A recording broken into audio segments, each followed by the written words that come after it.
Right, 5 June 2020, and Zimbabwe is likely to have a government of national unity within the next 6 months. This is my prediction given the current events in the country. And this has been made a bigger possibility because Poland, which is led by Idi Mnangagwa and which has got quite a large number of opposition political parties, started again on Thursday last week after not meeting since March. So Poland has started to meet, and there have been significant developments in the MDC which make a government of national unity even more possible than ever before. There are going to be very significant events in Zimbabwe, and you can mark my word, we're in a transitional period in Zimbabwe. We're at a point where we're going to have leadership change in the country. Within the next 6 months, there are going to be big, significant developments, including, for example, the suspension of elections for 7 years. This is a big likelihood.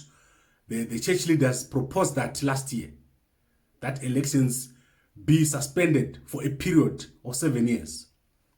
That is now more likely, given that Thokozani Kupe is now the acting president of the MDC, and after July, there will be a substantive opposition leader who is leading quite a large chunk of all the opposition parties in the MDC Alliance.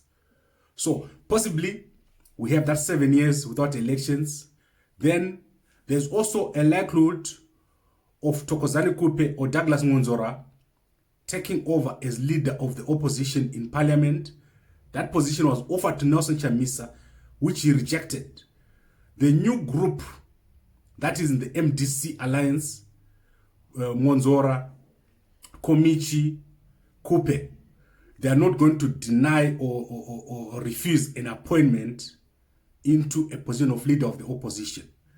And if you look at what is going to happen on Monday, there's going to be a recall of a number of MPs. Even up to 20 to 30 MPs are going to be recalled next week. Those who have gone with Nelson Chamisa. There's no way Nelson Chamisa and his group can be out of the MDC and then still have MDC Alliance MPs in parliament. So there's going to be a recall next week of a big number of MPs that are aligned to Nelson Chamisa. And those people are going to be replaced, especially the proportional representative MPs. They are going to be replaced by people that want to align with Thokozani Kupe, Douglas Ngonzora, and Morgan Komichi. Also, don't forget Elias Mzuri. Very, very significant. These are not non-entities. They have got strong relationships within the MDC. The MDC is not one person. So you will see this whole thing is going to play out next week. You start to see this playing out. Kupe has the MPs, and today a big event happened, which is the handover of Harvest House to the Kupe Group. So the Kupe Group now have control of Harvest House, and at the same time, they also have controls of the bank accounts. They also have control of the audit. So it's going to be very, very significant. The fact that the Kupe Group is now in charge. It's not a small thing. It's a very, very big thing.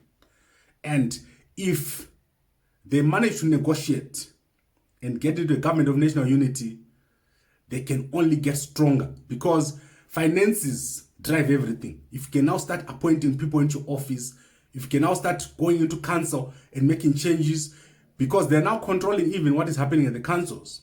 The councillors have to report now to Kupe. People that were appointed in positions, even in administration, people who are being given tenders, they are going to be linked now to the Kupe Group. Right. So today, Kupe took over at Harvest House. She's going to be working from Harvest House, as has been said before by her spokesman.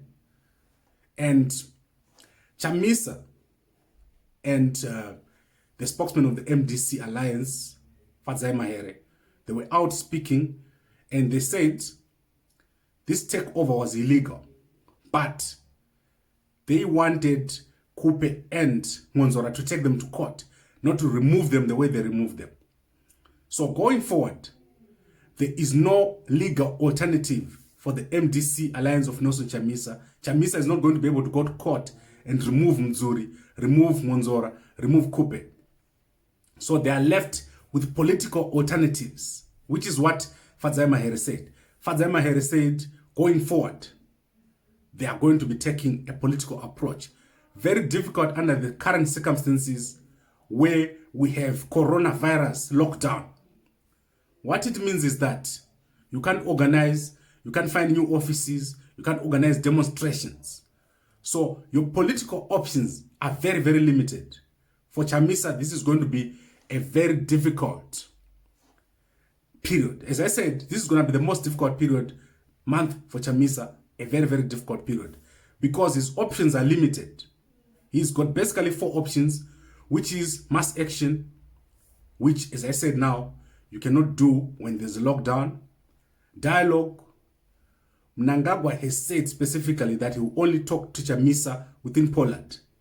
Is it a political option for Nelson Chamisa to go into Poland but not be part of the MDC Alliance, forming his own political party? Can Chamisa form a political party, build it up from scratch, and outsmart Thokozani Kupe, Douglas Monzora, Morgan Komichi, and Elias Mzuri?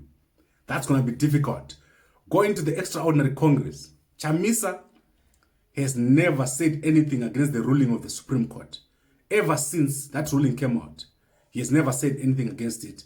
He has always said anything against Mnangagwa, but he's never said the Supreme Court ruling is wrong. Is it possible that Chamisa is going to throw his hat into the ring during the period leading up to the Extraordinary Congress? Or is he going to be nominated from the floor at Congress? Is Chamisa still a member? So those are the particular options that are open to Nelson Chamisa given the current circumstances. Now I want to go to what can go wrong. There is a lot that can go wrong in this period. Firstly, there is a big possibility that the current audit that is being done at Harvest House is going to implicate Nelson Chamisa, is going to implicate Charlton Wende. There is a rumor that there are funds that will move to Namibia. Who moved these funds, under what circumstances? Is it possible that a police case could end up being opened against Nelson Chamisa for fraud, against Charlton Wende? This is a possibility. Things could go very, very wrong. Douglas Monzora could also manage to hold a very successful Extraordinary Congress. This will be a big blow for Nelson Chamisa.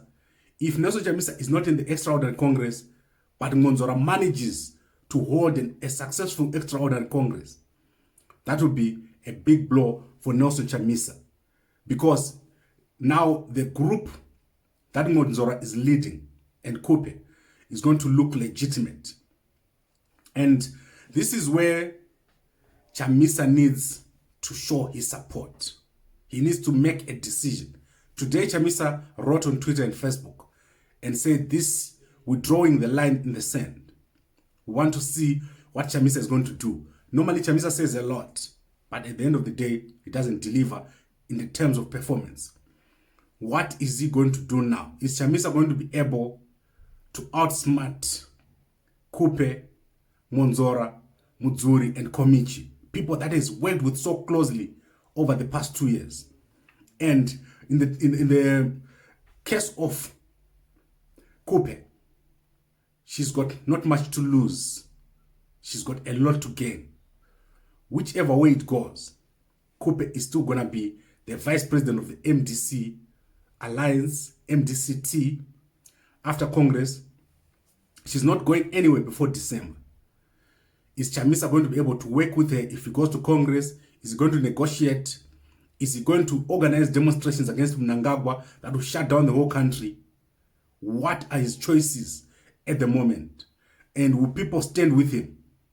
The people that are in parliament, are they going to throw away their packs to support Chamisa, and for what purpose? So this is going to be a very, very difficult period for Chamisa. But for the people that are left in the MDC Alliance, in the MDC-T, they have a lot to gain by going to a GNU with Mnangagwa.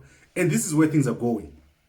In conclusion, I can say Zimbabwe is in a transitional period.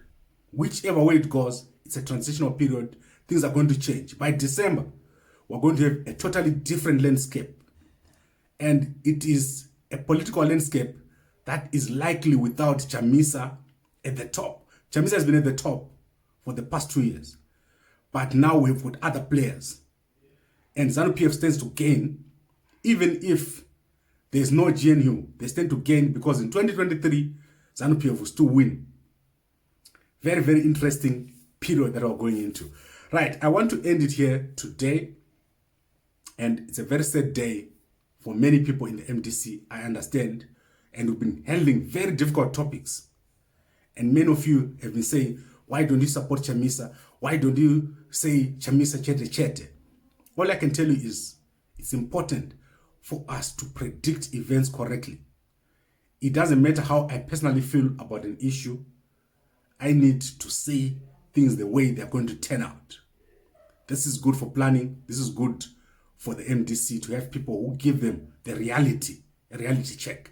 Right. Thank you very much for watching. If you're watching this on WhatsApp, send it to as many people as possible. If you're watching this on YouTube or Facebook, please like, comment, and share.